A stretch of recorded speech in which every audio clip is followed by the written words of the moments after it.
Look at me, dressed for the occasion, because we are at the Oscars. Oh yeah, that's what we're doing. Yeah, totally, Very totally. convincing. Just going to gush about the Oscars as we do, Yeah.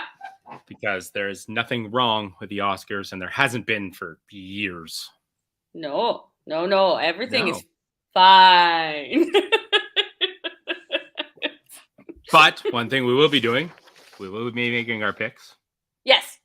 And we will be getting the people who are tuning in to also, in the comments and stuff, make their picks. Mm-hmm. But so then we we'll get be to getting bitch, on to right? that at some point in time. What? But we do get to bitch, right? We get to complain. Yeah, there's going to be bitching. Okay, good, because that's half of what we like to do. Allison is here. Yay! Hi, Allison. Don't yell, you break up. Like, ha ha ha. Oh, Tyler looking like Tyler. Oh. What did I do? Oh, you look like yourself, apparently. But I'm wearing a tuxedo shirt. See? He is. He's all dressed up. I'm all dressed up for the occasion. So, I don't know where it all went wrong.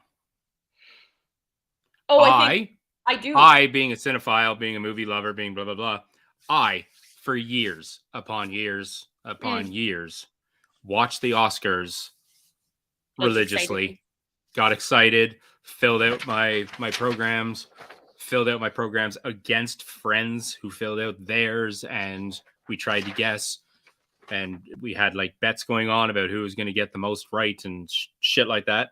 Mm-hmm. And then the Oscars kind of lost their luster. Mm-hmm. And I have no clue when or why it happened. I mean, I guess I know why it happened, because I grew up and started realizing the problems inherent with with not just the Oscars, but award shows in general. Kind of in general. Yeah. But the Oscars are a huge flagrant one at it. Absolutely. Because they are supposed to be celebrating all of movie making and all of Hollywood and all of this, and they tend not to. No. They tend to celebrate rich white men making movies. Mm-hmm. And not I don't know, everybody who makes movies. Yeah. I was going to say that when you said you don't know where it all went wrong, I was like, I can tell you. It started at the beginning when it was only rich old white men that were. I know where it all went wrong, but where in my head did it go wrong that I suddenly stopped watching the Oscars like an excited fucking child, because I loved movies so much and I wanted to see who won, and I was excited, and I literally watched the entire 4-hour program and I used to the do music and I was everything, really and then it just became a drudge, whatever. Yeah, it's fucking long. Yeah, and now I don't watch them anymore. Like we're literally doing this before the Oscars, and then I won't watch the Oscars. Well, no, and I'm just gonna go to bed because it'll be midnight. Yeah, it'll be 1 o'clock in the morning. Midnight there. But for me, there were two sort of key incidents that kind of made me stop liking them, and then I started paying attention to the kinds of things that were wrong with them. And the first one was when Shakespeare in Love won over Saving Private Ryan. That I was just not. I just could not accept this. And then it was Denzel Washington's win also, and which is, again, no criticism to Denzel. Really, he does amazing work. In fact, one of the films that he stars in is nominated tonight, The Tragedy of Macbeth. And I would say if it wins, great, because it's a fantastic film. But it's not nominated for anything other than it's not nominated for actors. It's Best Picture, I think, right? No, it's only nominated for his acting, not even Best Picture. Okay. So in this case, it was he gets nominated. If he wins, great. That's that. Yeah, but would you really want him winning over Andrew Garfield right now? No, that's not a fair question. Well, it's gonna be later because we're making our picks. But in any case, that year, because it was just so obvious that they were trying to like make a point that it didn't end up. Making the The point. point got lost. And Yeah. actually, I read a And really the great fact. article. So, Sorry. Go ahead. I was going to say that was the year, of course, that Halle Berry won for Monsters Ball, and she completely deserved it. And I read a really great article about that win, about her perspective on that win years down the road. And she basically said, you know, I thought it was a big deal. I thought it was going to be huge. She thought it would open doors for African American and Black actors and actresses to win best actress, best actress, all of these things. And then it did nothing. No, literally that year, everything that happened. Then the year after, the Oscars were like, oh, we're good. We did what we did last year, so now we can just go back to... We did the service. Yeah. Yeah. So now we're good for the next 10 years, and then we'll nominate or we'll whatever, or we'll put some more diversity into the picks and whatever, and then we'll be good for another 10 years. It just seems like it's they feed people what they want once in a while, and then they feel that they're good for time being, and then then they just don't change. They don't try to keep up. So so like, that was, what was it, 2 years ago? Was it 2 years ago? I guess that would have been 10 years later, because they did the right thing kind of again when Parasite won. Right. And they have started making changes to the proportions of people and who is in the guild or in the Academy voting committee. Yeah, we talked about that too, but we all know that is going to take, but that is going to take years. Yeah.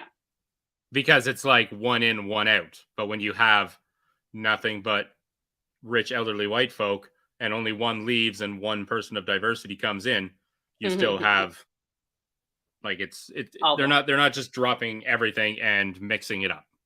Yeah. It's a slow process, and we can see that it's still going to be a problem. Yeah. But before we get on to more Oscar talk, we should actually talk about the awards that mattered that happened last night. I was not aware. That was the Razzies. Nice. I have all the winners. Excellent. Did Bruce Willis win for everything? Well, Bruce Willis actually had his own category. Nice. And I'll go to that one first. And it was Worst Performance by Bruce Willis in a 2021 movie. And the nominees were Cosmic Sin, American Siege, Apex, Deadlock, Fortress, Midnight in the Switchgrass, Out of Death, and Surviving the Game. Wow. So that alone is how many movies Bruce Willis starred in just 2021 alone. Oh my God. And the one out of all of those that I watched is the one that won. Nice. So I literally watched the worst Bruce Willis movie of 2021 out of the 7 that he made. 8. And that was Cosmic Sin. So Cosmic Sin won for worst Bruce Willis movie of 2021. I think you might need to sue him for reparations for that. You know how you... Well, this is going into that category we're going to do later this year, where directors and actors and people owe us money for certain performances. Yeah. So Bruce Willis is now going to be on that list of movies where I was happy to pay to go see it, and then minus off the movies that I watched that he took time away from me. And then we have to come out with some nice scale of where we stand with certain actors, directors, and whatnot to how much time they owe us in our lives, or how much time they actually bettered our lives for watching their movies, yada, yada, yada. Yeah. Anyway, so we've it had seems... that discussion about Zack Snyder before, and it applies. So the overall losers, because it pretty much took everything, was Diana the Musical, which won for Worst Picture, I think Worst Actress, Worst Supporting Actress, Worst fucking on-screen oh no, sorry. Anyway, it took a lot. And then Diana, Space Jam New Legacy took pretty much everything else. Oh, okay. All right. Makes sense. So Space Jam was also nominated for Worst Picture, but didn't get it. But LeBron James did win for Worst Actor. Congratulations. Jared Leto won for Best Supporting Actor for House of Gucci. I can see LeBron James won LeBron James won for worst on-screen couple. It was LeBron James and any of the animated characters in the movie. Literally, he had no acting style. But Jared Leto was also nominated in that, and his on-screen couple was the 17 pounds of latex and his horrible accent. So, worst remake was Space Jam: A New Legacy. Worst director was for Diana the Musical, which was Christopher Ashley. Worst screenplay, Diana the Musical. So, Diana the Musical and Space Jam: New Legacy, the overall winners at the Razzies last night. I'm happy I've avoided. I do actually want to see House of Gucci because I want to see Lady Gaga's stuff, and I mean she's gotten a lot of accolades for her role in that film. But I remember when I first watched the trailer and realized that the character I was looking at was Leto in makeup, and I was like, oh god. Well, again, we talked about this, that I feel that some makeup is okay, but if you have to hide yourself behind 17 pounds of latex makeup, that Maybe I just think go it find somebody starts who looks taking more like away that? from. Sorry? Maybe just find somebody who looks more like that naturally? Maybe, because I think putting on all that extra thing, you're doing less acting and more just becoming that character through look. And that's not to take away. I don't want to take away anything from like the special effects and the makeup and the costume people. Like they all have great shit to do, but sometimes that look just it almost takes away from the acting in the character. It can get in the way because we understand that it's not reality, and once you see it, you can't unsee it anymore. So you're looking at it and going, that's Jared Leto, but it's wrong. Yeah. So you know it's the actor behind there, and you're like, your brain kind of plays tricks on you because you're like it's Jared Leto, but and you can't really get past the fact that it's Jared Leto in all of that. So you're no longer paying attention to the character. You're paying attention to Jared Leto in mounds upon mounds of cosmetics. Right. Anyway, so that was the Razzies. So big win for Bruce Willis. I'm happy for him. Yay. Starred in 8 films in 2021 alone. I would really like it that he would take a look at that and go, fuck, I need to up my game again. No, he's past his prime, and he's just collecting paycheck after paycheck after paycheck. I don't think he gives a shit if he ever stars in like an Oscar-worthy or even respected movie ever again in his career. It's a sad state of affairs. I know, but if you look back at his career, he has done a lot of good shit. And I guess now it's just his time to sleepwalk through fucking the rest of his career. But at this point, I'm fairly sure. I mean, I don't know how much he gives out in alimonies and shit like that, but I'm fairly sure at this point in his life, he should be set. So why not just stop doing it? Yeah, really. Like, do you need the couple of grand that you're getting paid for these straight to home video or straight to Netflix fucking movies? Maybe he just doesn't know how to do anything else. Like, he's not drawing $20 million fucking paycheck for these movies. But yeah, maybe he's just bored. He doesn't know what else to do. So here he goes, and he's going to do that. Anyway, so Diana the Musical, Space Jam, and Bruce Willis, big winners last night at the Razzies. Which I actually had more fun looking into and stuff than I did the Oscars this year. One, I have a problem with pandemic Oscars because a lot of the movies that get nominated and stuff, they're not so easily obtained. Yeah, hard to see. Unless you're a criminal and find your way to get all these movies. Oh, wait, she's over there. Hey. Kidding. But, I mean, none of the movies other than Don't Look Up, King Richard just finally showed up, and Dune. Yeah. So in the last couple of days, West Side Story, which is nominated, just showed up on Disney Plus. I didn't get around to catching it. Power of the Dog was on Netflix. Nightmare Alley just showed up. King Richard just showed up on Crave like a couple of days ago. Same with Dune. But I mean, for the ones that I actually wanted, Tragedy of Macbeth showed up. What was a Christmas Day streaming release kind of thing. So it was quite some time ago. I don't think in Canada though, because I haven't found it. Yeah, fair. Could just be in the States. But the ones that I actually cared about, like Drive My Car, Belfast, Coda, still can't Couldn't find find it. them. Yeah, because I mean, Coda I know for sure is an Apple TV exclusive. I don't And I know don't about have Apple Belfast. TV. I guess I could have done a trial. I just I just remember a time when literally all of the nominated films were movies that I probably saw in theater Yeah. and probably looked forward to it. Like I went through all of the past nominees and winners for like the last 10 years, 20 years, all the way back. And I remember like Titanic and Lord of the Rings, Return of the King and stuff, like being like just again, this is where I got excited because most of the movies I had seen and I'd seen in theater and I was excited to go see. Whereas this year I was basically just watching a bunch of these movies for the sake of watching them for basically this live stream. Mm. Just because a lot of them was troublesome to watch and again, without theaters and stuff like that, there's no real press or publicity for them. So a lot of them weren't even on my radar until I found out that they were nominated for the Oscars. And then I'm like, oh, fuck, I guess I should watch some of these movies and shit like that. I did catch a couple of the documentaries, Cool. which were actually easier to obtain. And I thought probably more fun to explore than some of the actual best films in this. Mm. So I watched Attica.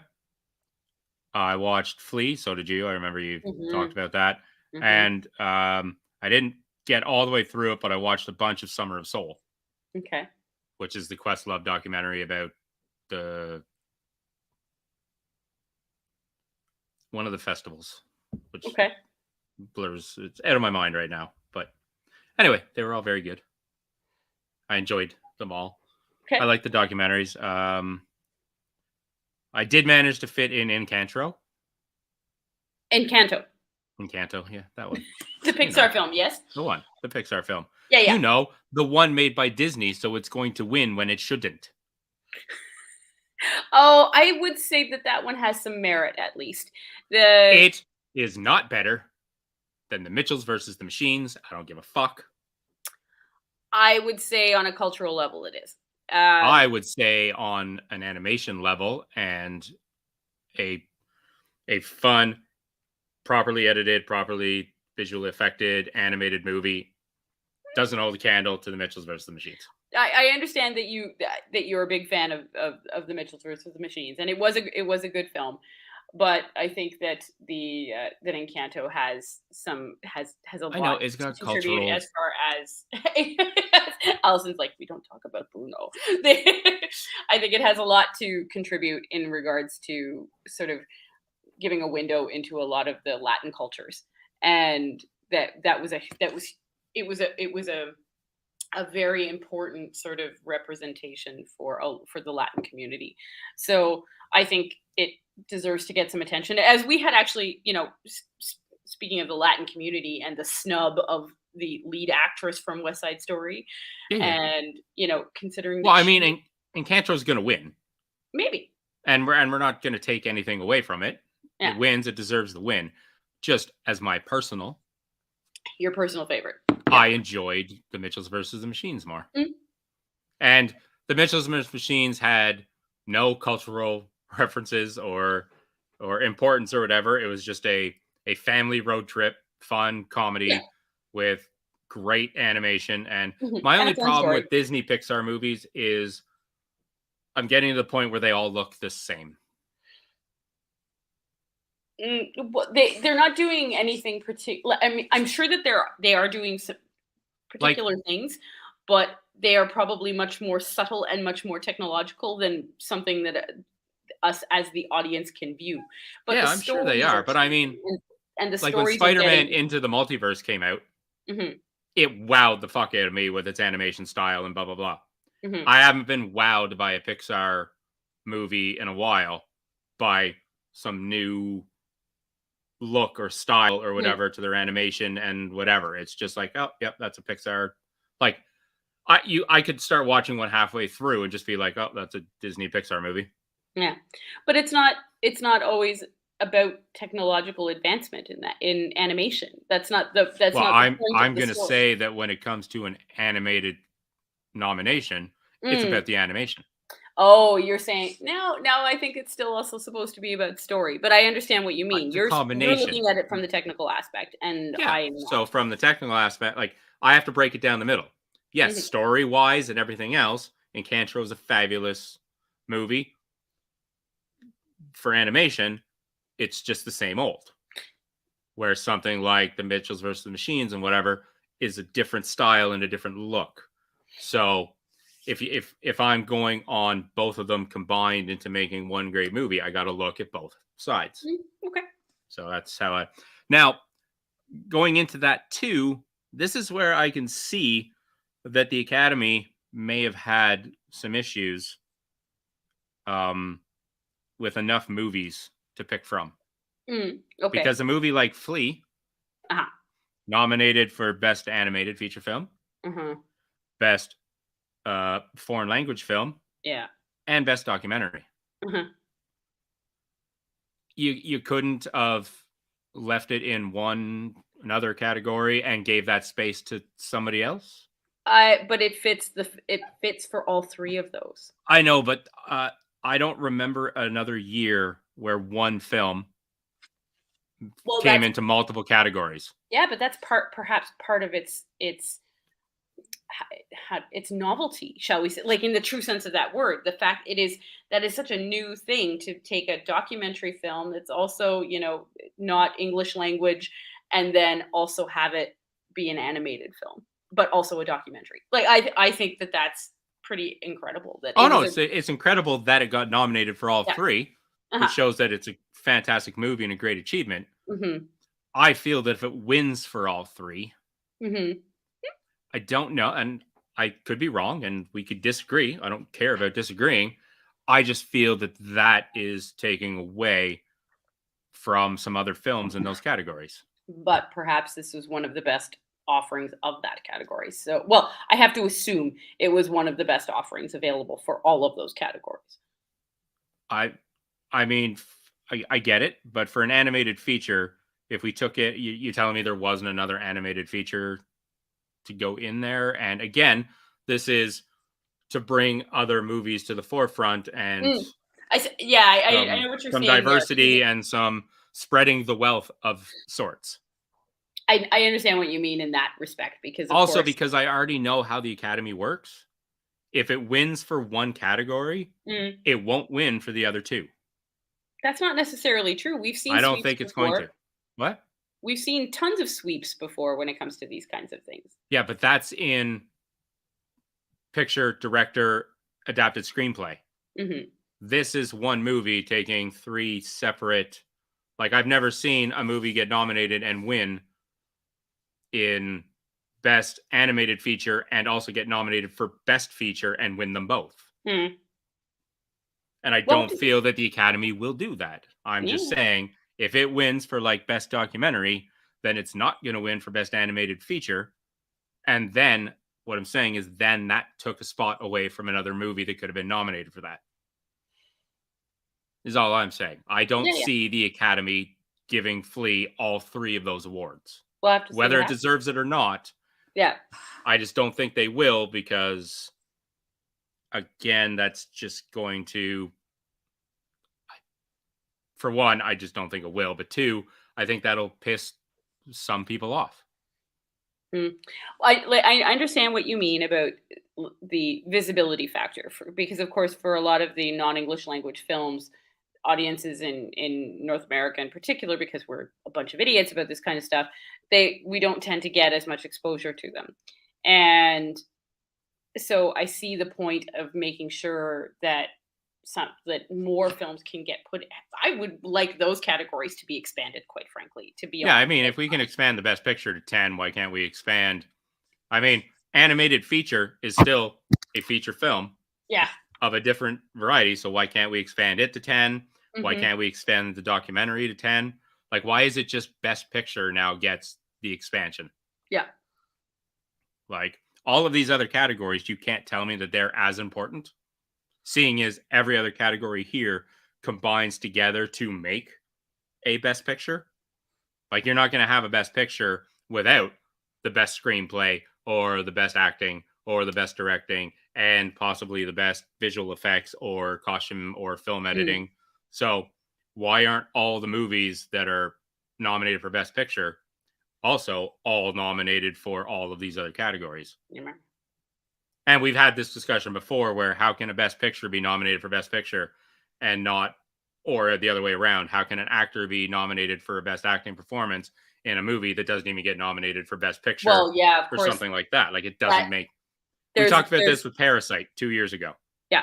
Where how does Parasite win Best Director, Best Picture, blah, blah, blah, and not a single acting nomination? Yeah.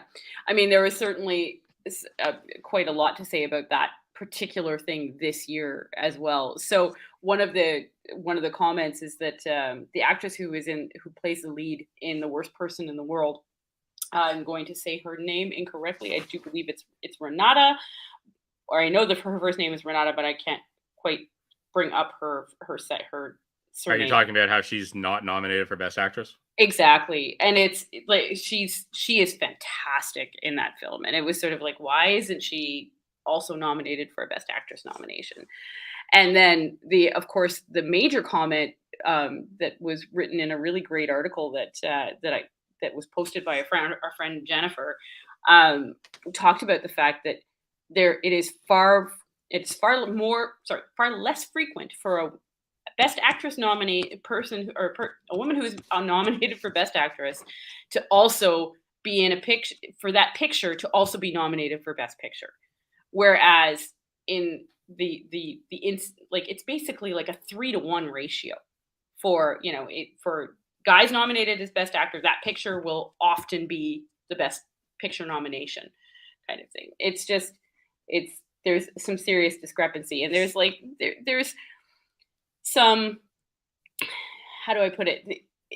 The idea is that stories that are sort of centered around men are usually considered more universal. So they talk about war, they talk about politics and history and these kinds of things, whereas a lot of the stories that center around women are very personal.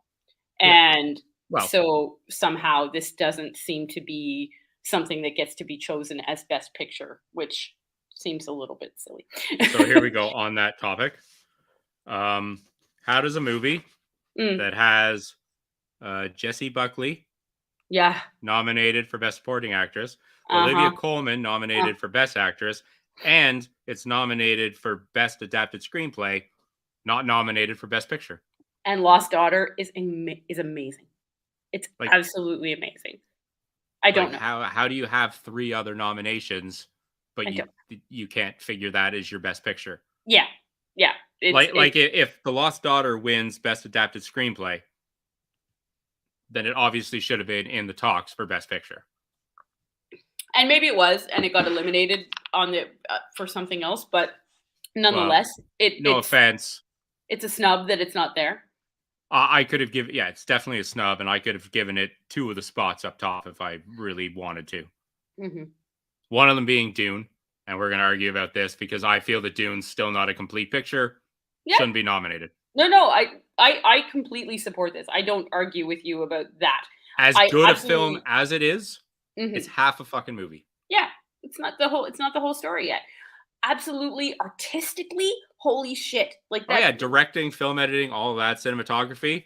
It's gorgeous. But it's still not a complete movie. And we talked about this as like what they did with Return of the King. Yes. Where I wouldn't even say Return of the King is the best Lord of the Rings movie. No, not at all. It literally won just to give Fellowship and the Two Towers an Academy Award, basically. Yeah.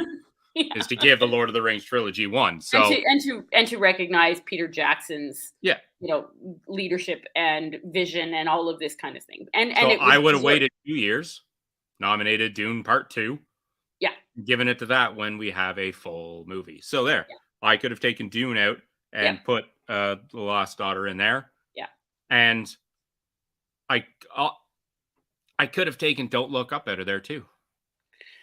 I mean, Don't Look Up is a great film. It's a fantastic satire, but is it Best Picture?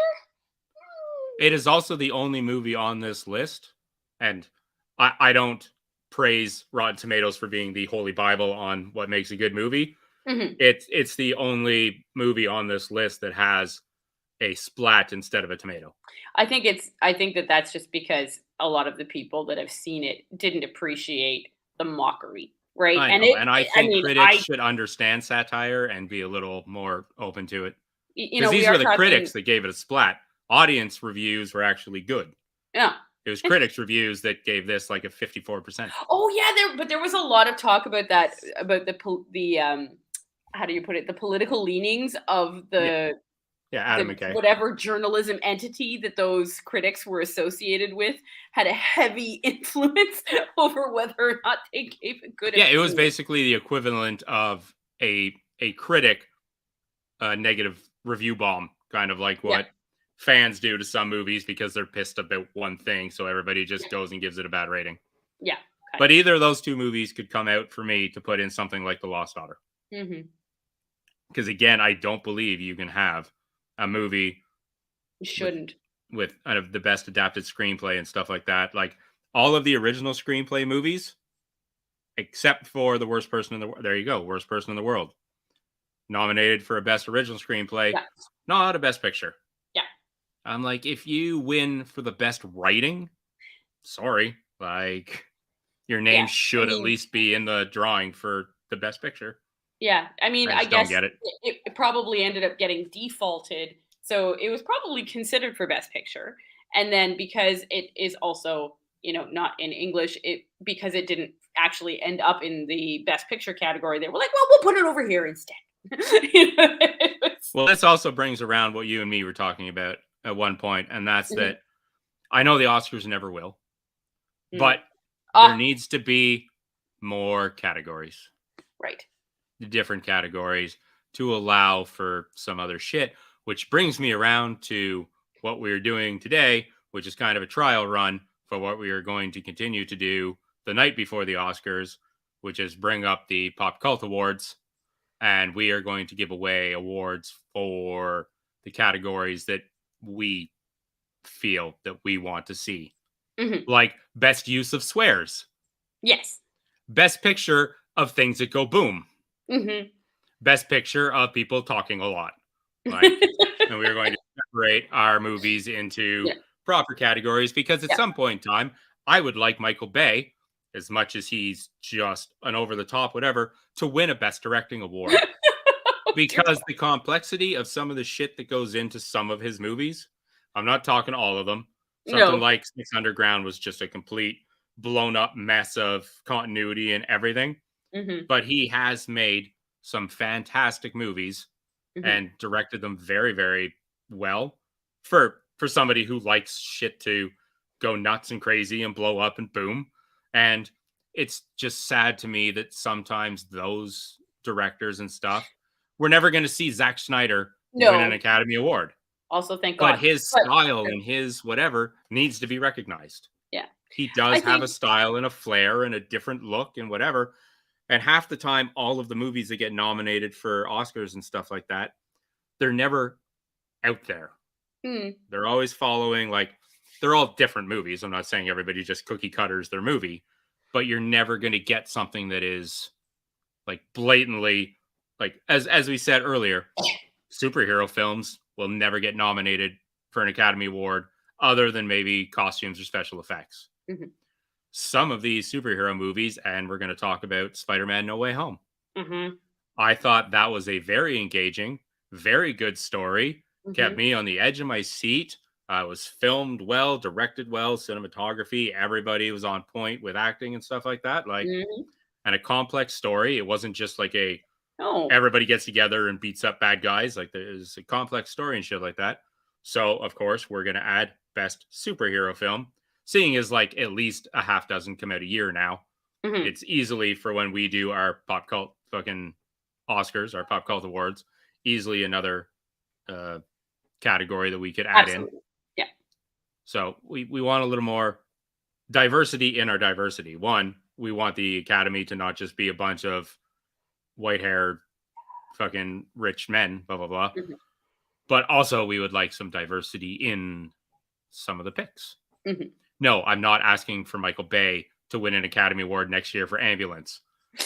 But if I go see Ambulance and his directing style and everything just fits so well into the type of movie that it's supposed to be, I think some recognition is deserved.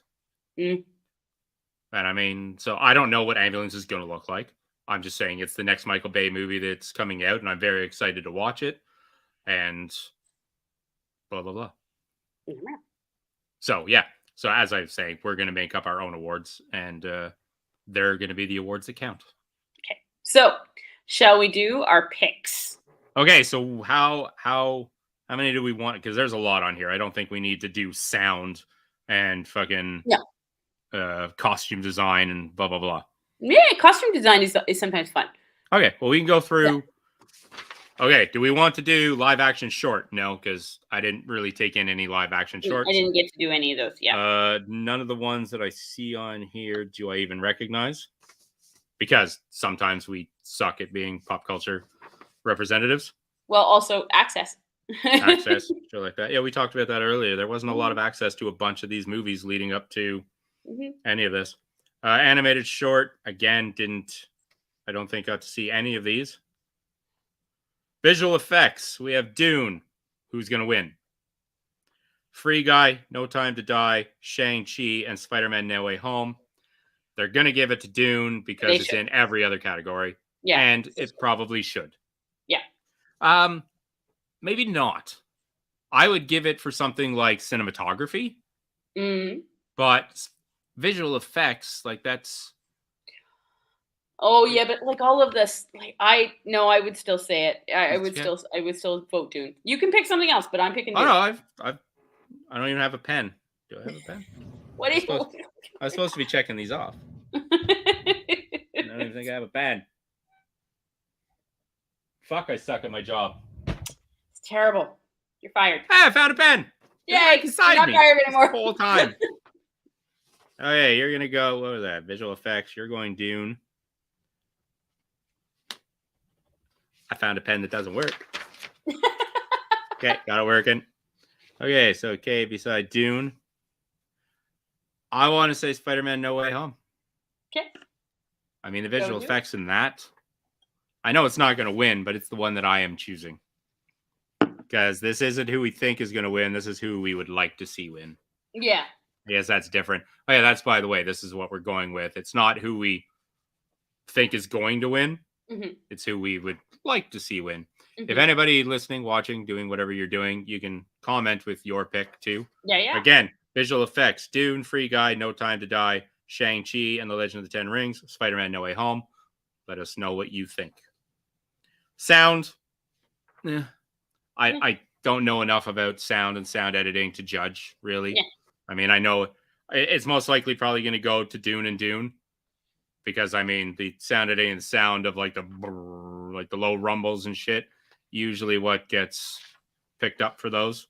So I'm going to say Dune wins both of those, but I don't know. Film editing. We have Don't Look Up, Dune, King Richard, The Power of the Dog, and Tick, Tick, Boom. Again, I would probably look at Dune.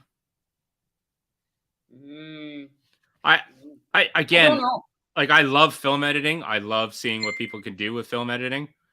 But I don't know enough about it myself to know if, like, a family drama about tennis and stuff like that, if the editing is what really makes that movie look as good as it does. Or if it's a movie like Dune with its cuts and stuff because of the action sequence and stuff, if that's what actually makes that movie look as good as it does. So I would probably go with Dune. And I could be wrong because I don't know what the Academy is going to be looking for in film editing. I feel film editing is a big part of the directing and moving on to it giving a movie its style and its substance as well. Yeah. And I feel that a movie like Dune just had more substance and style in I that would aspect. also say that Tick, Tick, Boom would be a pretty strong runner for that as well. Okay. Well, it's up to you. Especially because of the way that story was told. So are you picking Tick, Tick, Boom? Yes. Cool. Okay. Moving on. Cinematography. Dune, Nightmare Alley, Power of the Dog, The Tragedy of Macbeth, West Side Story.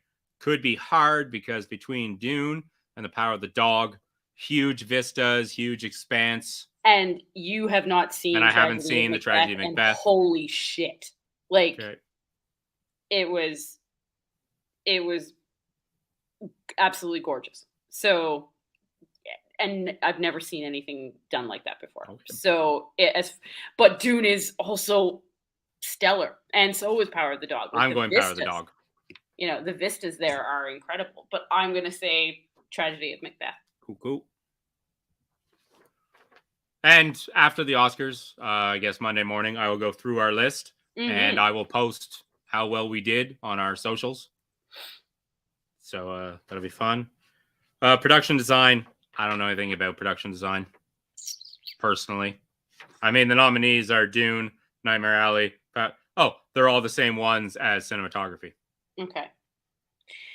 I would say something like, actually there, I would go with Nightmare Alley. I was thinking about the same because the 1950s whatever motif, the sort the of, yeah, it's fairs, the the old depression era. It's depression era.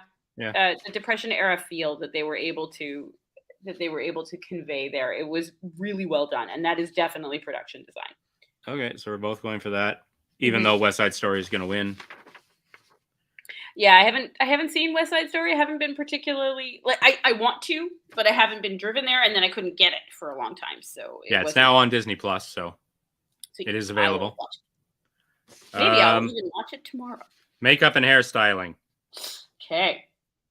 Coming to America, Cruella, Dune, The Eyes of Tammy Faye, or House of Gucci. Well, House of Gucci already won a Razzie for its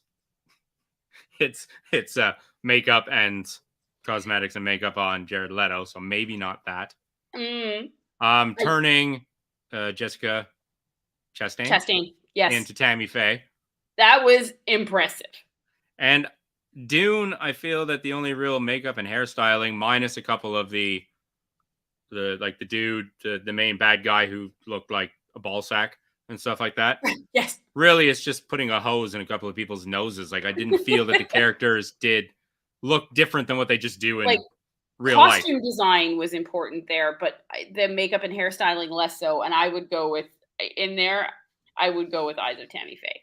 Okay, Tammy Faye for both of us. Sure.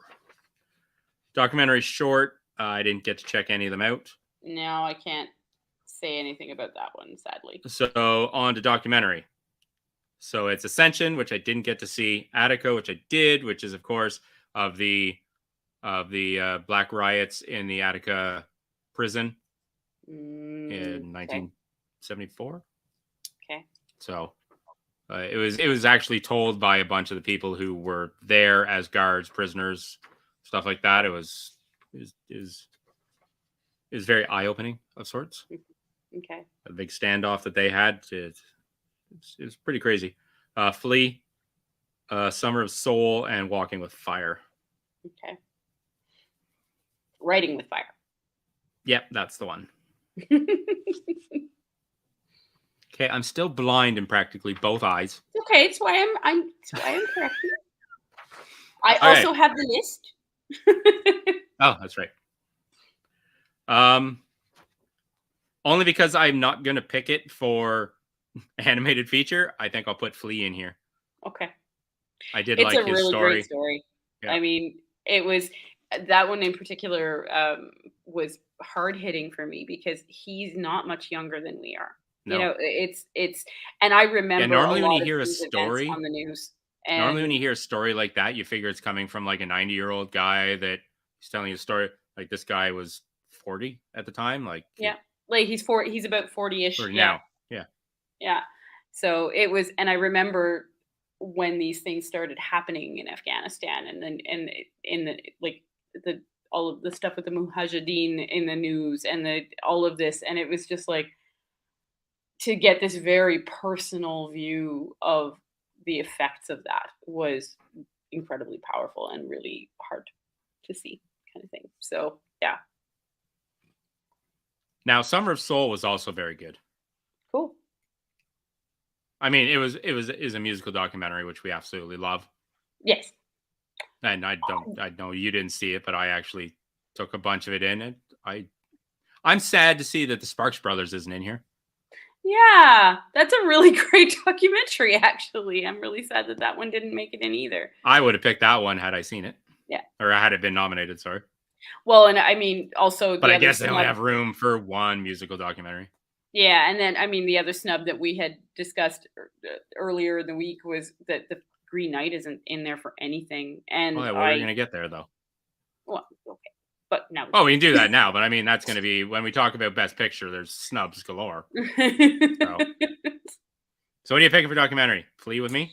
I will pick Flee. Yeah. Okay. Original score: Don't Look Up, Dune, Encanto. Okay. Parallel Mothers of the Power of the Dog. Sorry, I'm going to go to Encanto. Encanto. Whatever. He wants to add an R. Like I want to add an R in there. I'm going with Encanto. Oh, I just made my screen go big. I'm pressing buttons while I'm trying to write. Sorry, what do you go with? I would pick for original score. I don't know on that one, actually. I didn't feel that the music in behind any of the other nominated movies was what. Yeah. Like I didn't feel in any way like moved by it so much. So like, I remember when Lord of the Rings came out, there were certain moments where the music and the swell of music in behind it really made the scene. And I was like, holy fuck, like this is like, I'm getting chills and fucking moving to the edge of my seat because of the sound. I didn't feel that with any really of the other nominees. Encanto is a good pick for that one, I think. And I mean, I love sound design, our original score, because there's so many like Gladiator and Lord of the Rings and a bunch of the movies we talked about where just the swell of music that goes along with some of the scenes. And you can literally sit there and be like, if that music wasn't behind it, that scene would not be anything it like would what lessen the effect. Yeah. Original song. Well, I guess. Oh, it's "Be Alive" from King Richard. Dos Orgutias. Yeah, that one from Encanto. Said it right. Down to Joy from Belfast. No Time to Die from No Time to Die. Or Somehow You Do, 4 Good Days. Which I don't know. I didn't actually. Yeah. I'm going to have to go with Encanto again. Okay. And I think in this case, I might pick Be Alive. Okay. Yeah. I mean, I'm very sad that it's not, we don't talk about Bruno, but. Which one is the one that's actually getting like airplay on like popular radio stations right now? We don't talk about Bruno. We don't talk about Bruno? Yeah. Every parent I know is like, oh my God, kill me now. Well, that was like when Frozen came out and. Yes. Let it go. But actually, this one, I guess the Let It Go didn't chart in the same way that We Don't Talk About Bruno did. Interesting. Yeah. Costume design: Cruella, Cyrano. What? Cyrano. Fuck yeah. Cyrano, Dune, Nightmare Alley, or West Side Story. It's going to be between Nightmare Alley and West Side Story for me. Yeah, I'm going to go Dune. Anytime it's a period piece, I find. It is. And Nightmare Alley was beautiful for that. I can't say I don't really have an opinion about West Side Story. No. Cruella, of course, was pretty fantastic. And I'm going Nightmare Alley because it's the one that I want to win, and that's what we're picking here. Okay, I'm going Dune. Dune for costume. Oh, yeah, they did have some very good costumes in that. You were correct. Original screenplay: Belfast, Don't Look Up, King Richard, Licorice Pizza, The Worst Person in the World. I am going to go with Belfast based on the fact that it is basically a telling of somebody's life, a true story. Well, it's Kenneth Branagh's. Yeah, it's his youth kind of thing. Yeah. It's I would say Original screenplay. Again, this is also based on the fact that I don't think they're going to give any of the screenplay awards to movies that aren't nominated for Best Picture. I'm going to go Don't Look Up on that one. Okay. Don't Look Up. Bah. Foreign language film. Drive My Car, Flee, The Hand of God. Lunana. Yeah. And The Worst Person in the World. That's hard. That's really hard. I think this is the one where I'm going to put Flee in. Okay. I already picked Flee for documentary, but oh well, I could choose. Actually, no, I'm going to pick Drive My Car. Okay. Because I don't think that they're going to give it Best Picture, so I think they'll give it Best Foreign Language Film. It was really well done. It's a long film, but I liked the story. I don't know.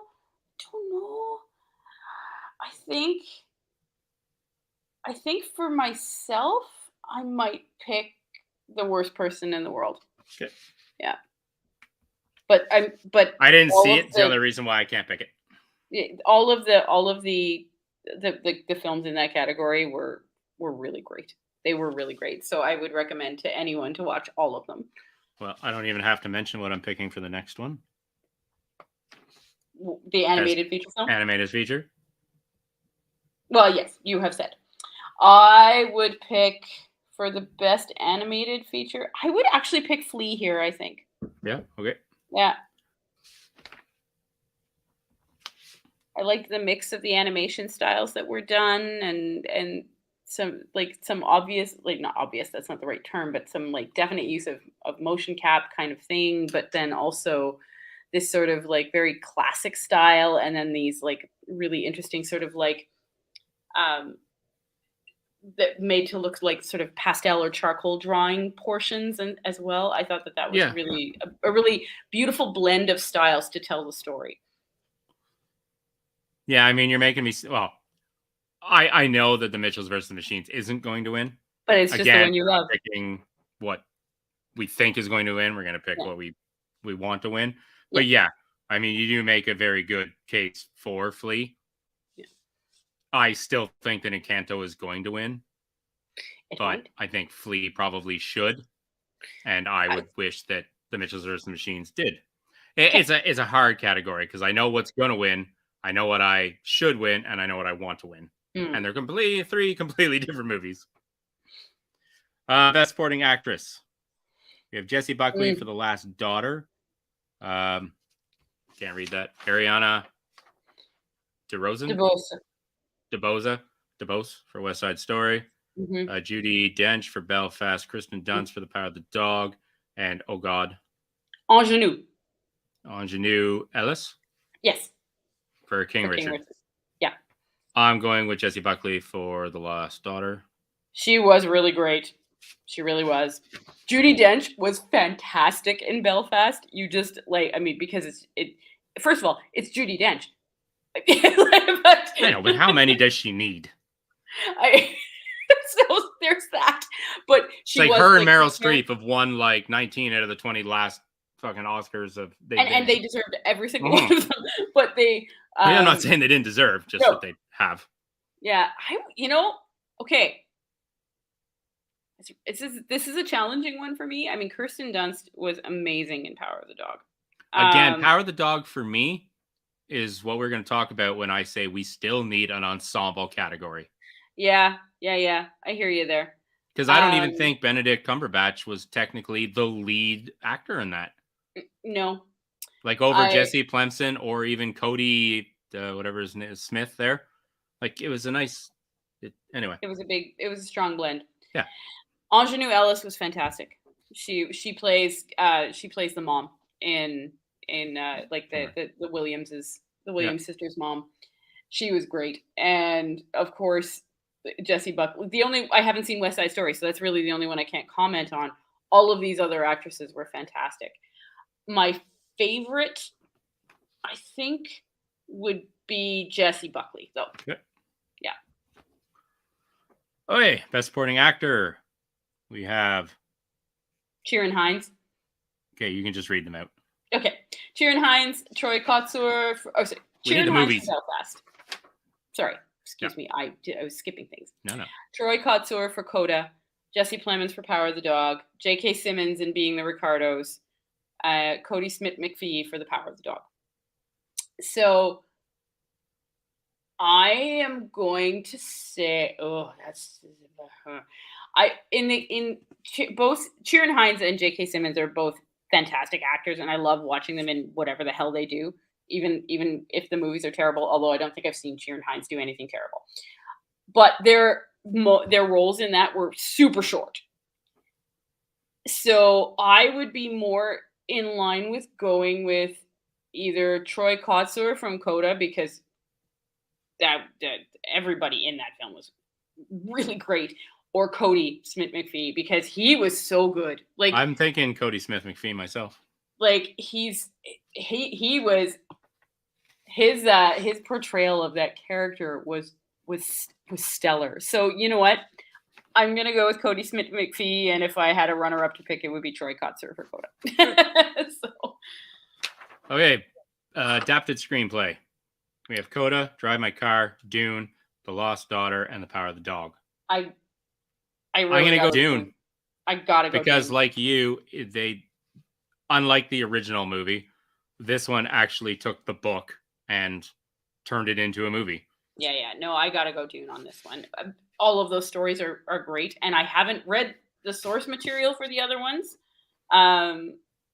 so I can't say whether or not I can't really comment on the quality of the adaptation, but I can for sure with Dune. And while the rest of those stories are incredible, I have less expertise on that one, but I do with Dune, and it was amazing. So I'm going there. Okay, actress. We have Jessica Chastain for The Eyes of Tammy Faye. We have Olivia Colman for The Lost Daughter. We have Penelope Cruz for Parallel Mothers. We have Nicole Kidman for Being the Ricardos, and we have Kristen Stewart for Spencer. Yeah. I don't know why I just jumped into an accent. I think it's because I said Ricardos. Yeah, you might have. And so let's get out of that now. Yep. So there, I have got to pick Olivia Colman. Yeah, so did I. That's who I'm going to pick. Mm-hmm. I just find it funny that not a single movie that has a Best Actress in it nominated for Best Picture. Not a one. I know we talked about that earlier, but then I just re-looked at it and I was like, funny. And whereas when we look up, actually, there's only 2 actors in the Best Picture, so I guess it's not better. It's still a little. Anyway, for Best Actor, we have Javier Bardem for Being the Ricardos. Mm-hmm. We have Benedict Cumberbatch for Power of the Dog. We have Andrew Garfield for Tick, Tick, Boom. We have Will Smith for King Richard. And we have Denzel for The Tragedy of Macbeth. Because based, I haven't seen it, but based on what you've told me, I'm going with Andrew Garfield because he learned how to fucking sing. He was so good. Just for the role. He was so good. And also because I want him to win something for Spider-Man No Way Home. This is the honorary Oscar because you didn't get to do that for that one. I know you're probably torn between Garfield and Denzel. Yes. I know my co-host. Yeah, and also Will Smith. He was really fucking good in King Richard. But no. I don't know. Because of course I love Andrew Garfield. I love him.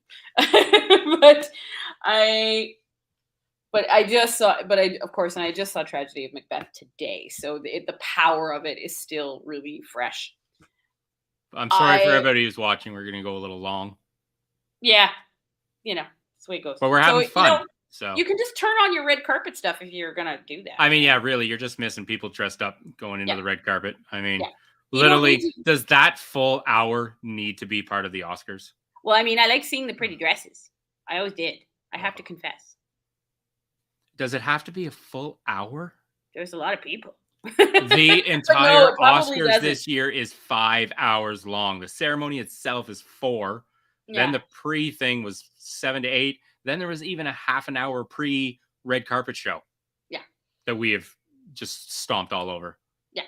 So, but listen to us and look at the pretty dresses. That's Yeah. the way to go with these things. And look at me, I dressed up for it. We did. And so did I, but just not in the fancy way. So I'm gonna pick Denzel. Okay. I'm gonna do it. And is this a makeup for Training Day? This is the one he deserves. Oh, this one he totally deserves. And again, he was good in Training Day. It just wasn't. No, he wasn't the best out of everybody that nominated that year. Yeah. No, I mean, like, he was really good. But again, I wouldn't have given him the lead actor. Like, how do you put him over Ethan Hawke? Yeah, that was a shared role. That was like.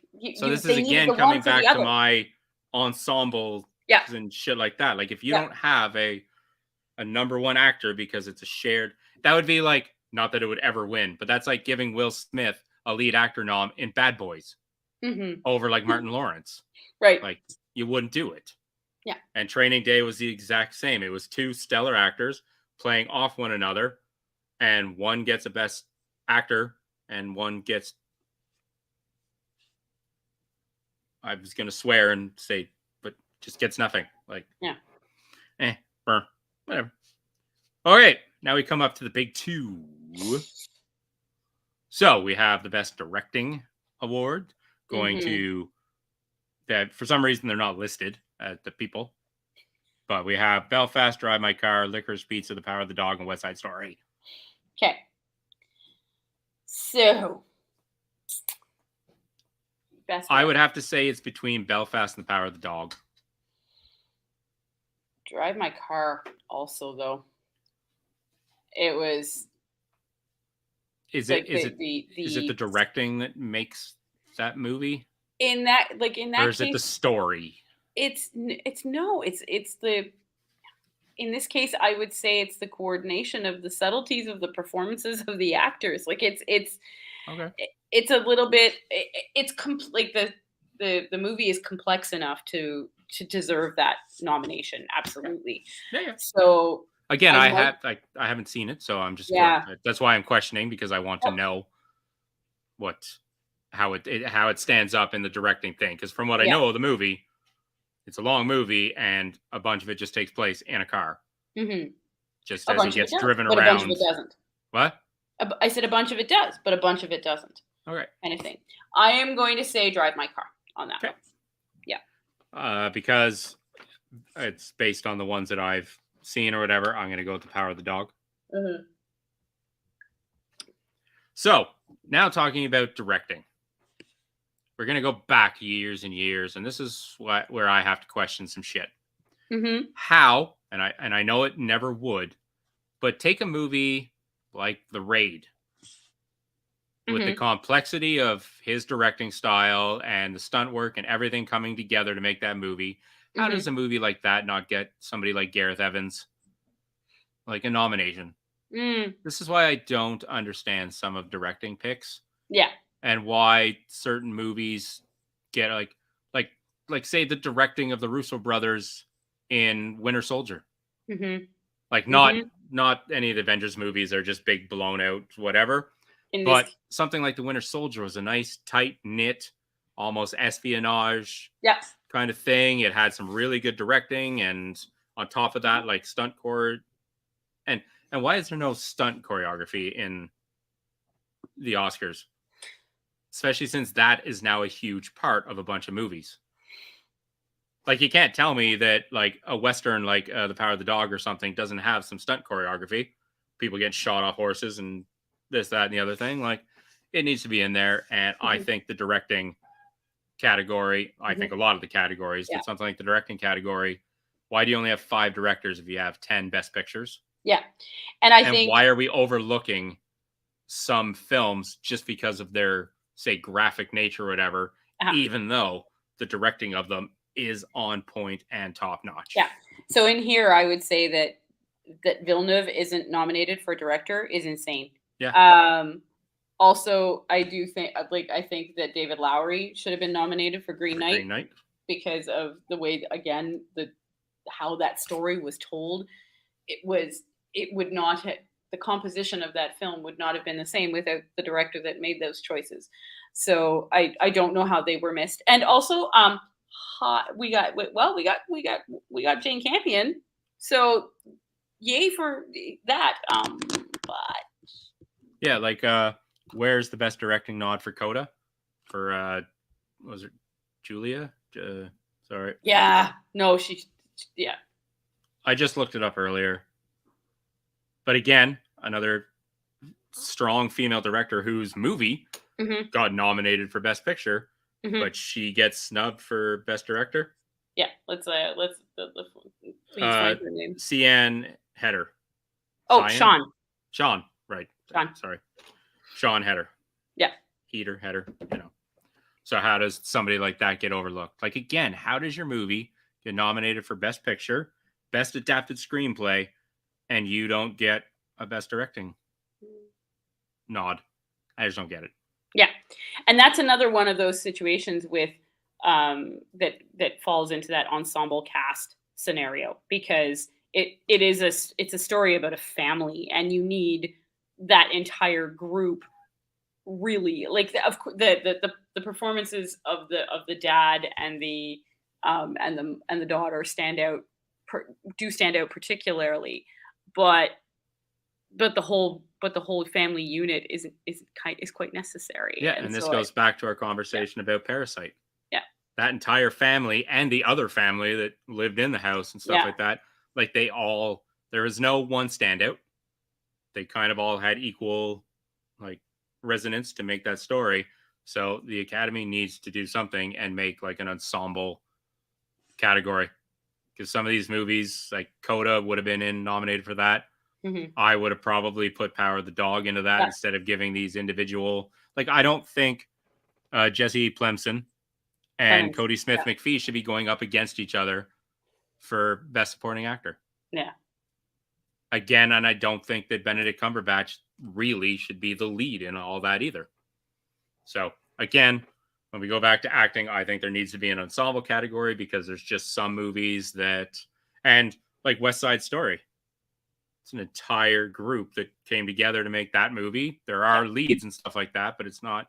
And again, both of those leads were left out on this. Yeah. So again, you have a Best Director in Spielberg, you have a Best Picture nom, stuff like that, and you don't have any of the actors nominated for a thing. Yeah. So anyway. Yeah. And not only that, she was not initially, she wasn't not even invited to the ceremony. Don't get that either. Yeah. And I know I read the list of, there's certain criteria that need to be blah, blah, blah. Every film nominated only gets a certain amount of invites and stuff. And then we had the discussion that, well, maybe somebody like Spielberg, who everybody already knows, the face, the name, and everything, can sit at home and give up his spot for somebody like that, who's an upcoming actress, a Latina actress, is also coming out in some other like big.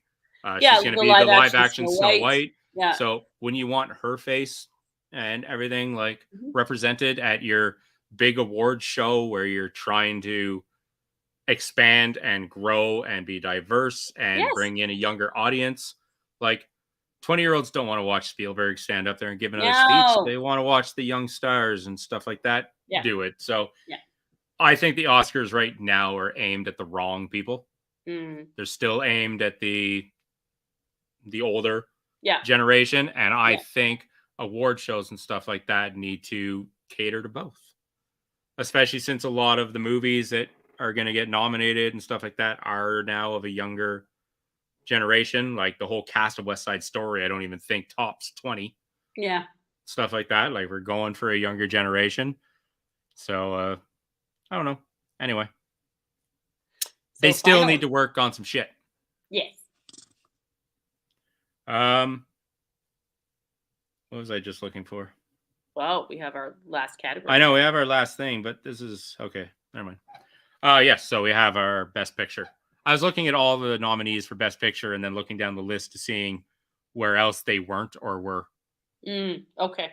Just to, because sometimes they just throw a Best Picture in there that has kind of no reason for being there, because it's not even nominated for a screenplay or a this or that. Or so anyway, I was just checking the list Mm-hmm. just for the fun of it. So we have for Best Picture, we have Belfast, Coda, Don't Look Up, Drive My Car, Dune, King Richard, Licorice Pizza, Nightmare Alley, The Power of the Dog, West Side Story. Okay. I will take, as I said, Dune and Don't Look Up out, and I will replace them with The Lost Daughter. And there's another one that I thought we were putting in there, but I can't remember what it is now. Oh, Worst Person in the World. Yeah. Mm-hmm. But it's foreign language. But again, that didn't stop Parasite. So yeah, and it didn't stop Drive My Car this year, which is nope. nominated in both categories. So anyway, out of the ones that we have to pick from, I think in this case, I might actually pick Power of the Dog. I was thinking about the same thing. Probably, I think in my heart of heart, they're going to give it to Belfast. I would like to see Coda win. Oh, I mean, Coda is a great film, and it deserves a ton of recognition. It would be. I want almost Coda to win, so it gets the recognition that Sean Hatter didn't get for director. For directing, yeah. Yeah. So for me, like with a Best Picture, I like something that is hits me emotionally in some way, shape, or form, that's enjoyable, and of course has great performances, great directing, all of these kinds of things. And most of the films on this list actually do hit that for me. I will say that. For me, The Power of the Dog, though, seeing as I also picked it for directing, I also picked it for cinematography. Yeah, picked it for cinematography and stuff. It has to be my pick because those are the things that I look for, as you said, in a movie. Is it moving? Is it emotional? Like, does it get me emotionally? Does it entertain? Does it look good? Solid acting. And we picked Cody Smith McPhee, yada, yada. So for me, out of all the other categories that I've chosen it for, it needs to be my Best Picture. Yeah. Power of the Dog. I think I would pick that one for Best Picture. But the only one I haven't seen on this list is West Side Story, simply because of access for that for me. Everything else they're all great movies. Like I was really. I mean, I don't see something like Licorice Pizza winning for being kind of the comedy that it is, and it's a cute, sweet story. Like I know, and the Academy doesn't go for that. That's. I mean, it's absolutely worth a watch. I really enjoyed it, but it doesn't seem to be like, I don't think it's better than Lost Daughter. I would pick Lost Daughter over that. Okay, so let's talk. You just brought up Lost Daughter. Mm-hmm. Is there any other snubs that we feel for this? I mean, I'm gonna say Spider-Man: No Way Home, even though I know it would never get nominated, is a snub because, as we just mentioned, it checked all the boxes for what I need in a movie. Would you consider Tick Tick Boom a snub? Yes. And we talked about Green Knight being a snub for sure. Yeah, that one's a big one for me. We talked about The Lost Daughter, seeing as it's been nominated elsewhere, as being a snub. So this is where I get that, like, I believe it's what's the other award? Not the People's Choice, the Golden Globes. Somewhat get it right and a little wrong because they break theirs into categories.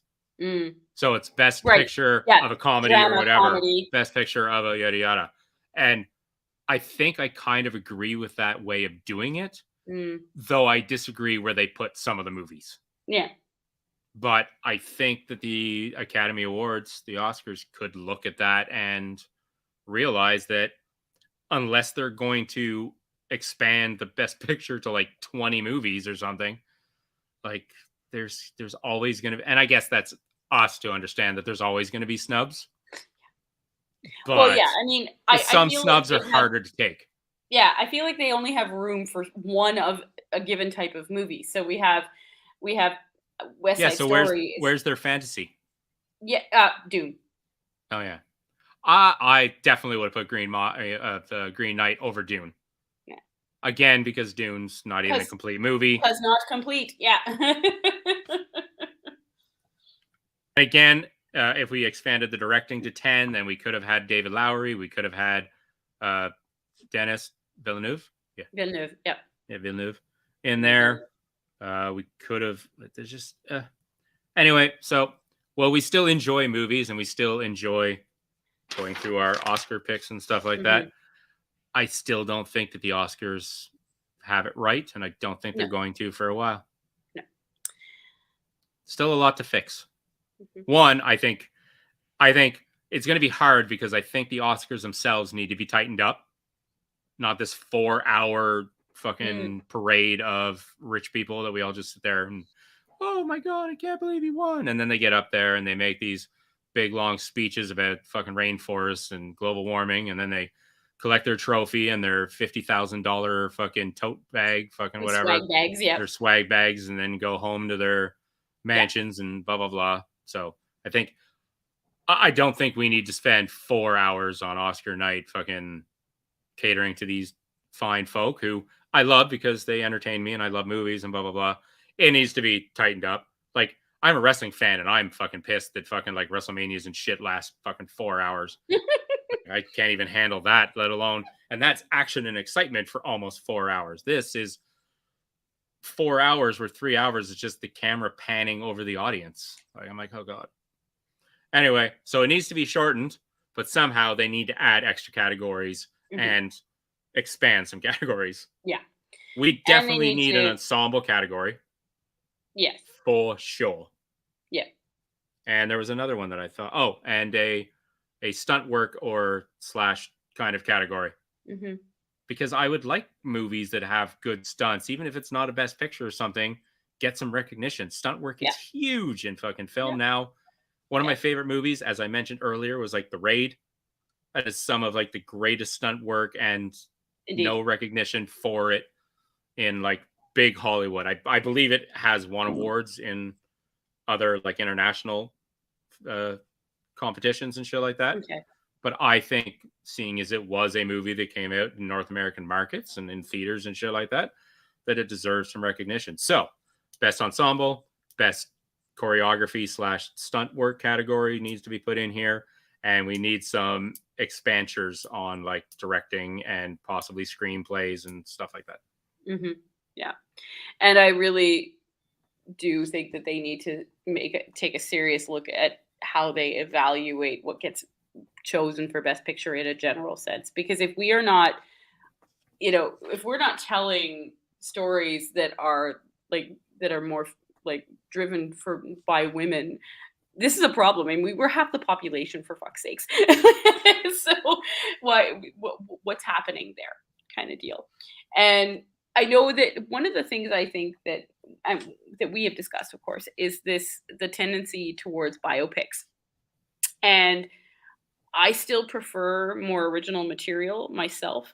But at the same time, you sometimes get like a biopic gives you a perspective on someone that you may not have really understood before. So I watched The Eyes of Tammy Faye, and certainly I was familiar with Tammy Faye from growing up. I mean, she was the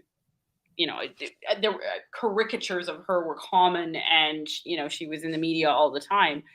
And I learned quite a bit about her from the biopic, and so that was beneficial. But yet, why didn't that then get part of? Yeah. Why wasn't that part of Best Picture? My only problem with biopics personally. My only problem with biopics personally, and this is on me, this isn't anything to do with them, is that if I'm not currently or already invested in that person, I tend not to watch biopics, and that's on me, and that's something I shouldn't do, because as you said, watching biopics opens up you to somebody that you wouldn't otherwise have gotten to know and stuff like that. Yeah. So that's something I need to.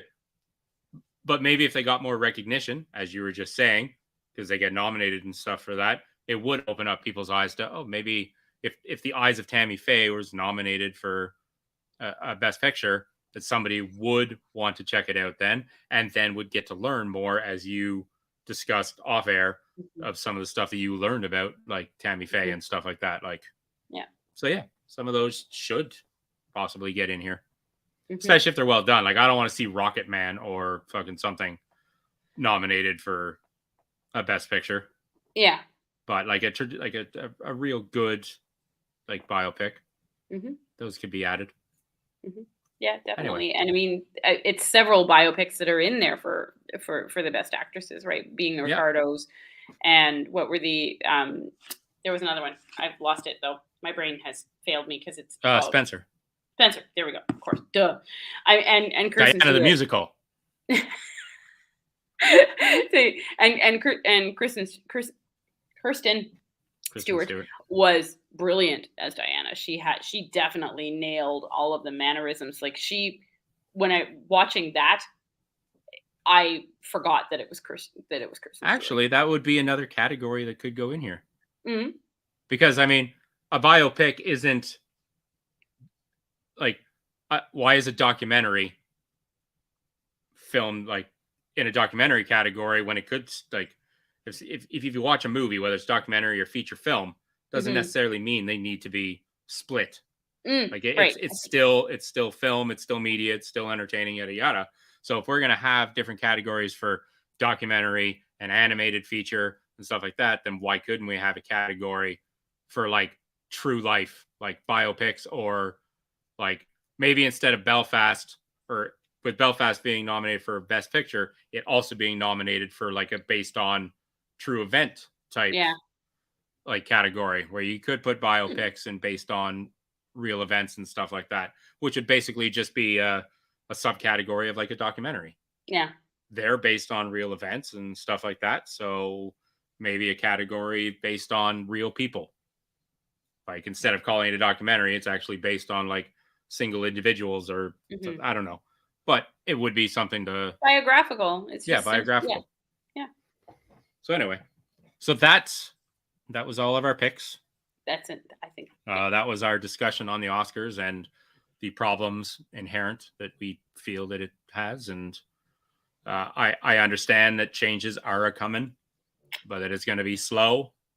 I'm very excited to see the crop of movies coming out this year, so we can start investing in them early for our next year's Oscars Before the Oscars live stream.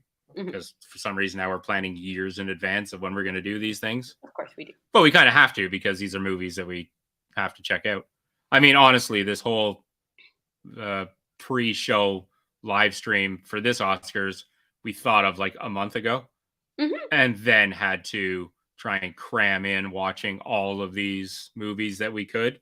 Whereas if we had this planned ahead of time, we could have just spent the year watching these movies as they came out. We do have to wait for the actual list to come out. There's that too. Yeah, we do. Yeah, but I mean, just in general sense, we do watch a lot of movies. We do watch a lot of stuff. It's true. So, I mean, by the time the nominations would have been pushed out, some of these movies we probably would have seen, and some of these we had already seen.